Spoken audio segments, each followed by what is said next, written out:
ডাকসু নির্বাচন শুধু ঢাকা বিশ্ববিদ্যালয়ের ছাত্র রাজনীতির লড়াই নয়, বরং অনেকের চোখে এটি আসন্ন জাতীয় নির্বাচনের একটি টেস্ট কেস।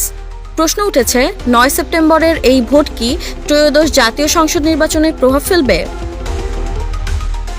১৫ বছরের একতরফা শাসনের পর অন্তর্বর্তী সরকারের অধীনে যখন সংস্কার প্রক্রিয়া চলছে, তখনই হচ্ছে এই নির্বাচন।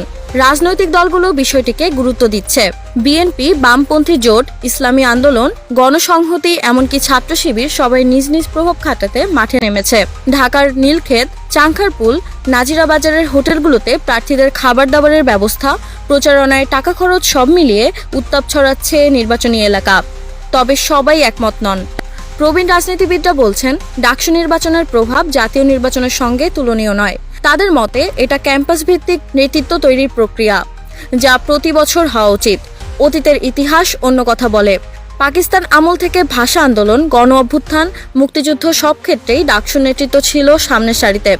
এই সময় এই ভোটকে বলা হতো দেশের দ্বিতীয় সংসদ নির্বাচন। এবারের প্রতিদ্বন্দ্বিতায় রয়েছে নানা রঙের প্যানেল।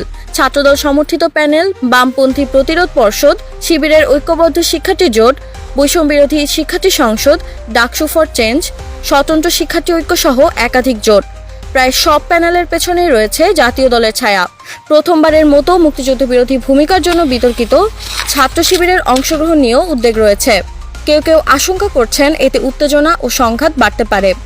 আবার অনেকে মনে করছেন ব্যালেটে নিষিদ্ধ ঘোষিত ছাত্রলীগের প্রভাবও লুকিয়ে থাকতে পারে। সাবেক ভিপিরা বলছেন, ডাকসু নির্বাচন শুধু বিশ্ববিদ্যালয়ের কার্যক্রম নয়, বরং জাতীয় নির্বাচনের ভবিষ্যৎ নেতৃত্বের কারখানা। আমানুল্লাহ আমান মনে করেন, ডাকসুতে নেতৃত্ব মানেই জাতীয়ভাবে কথা বলার অধিকার। অন্যদিকে মান্না মনে করেন, এবার তেমন জাতীয় প্রভাব নাও পড়তে পারে। তাহলে ৯ সেপ্টেম্বর কি হতে যাচ্ছে? এটা কি শুধুই ক্যাম্পাসের ক্ষমতার লড়াই, নাকি জাতীয় রাজনীতির পালাবদলের ইঙ্গিত?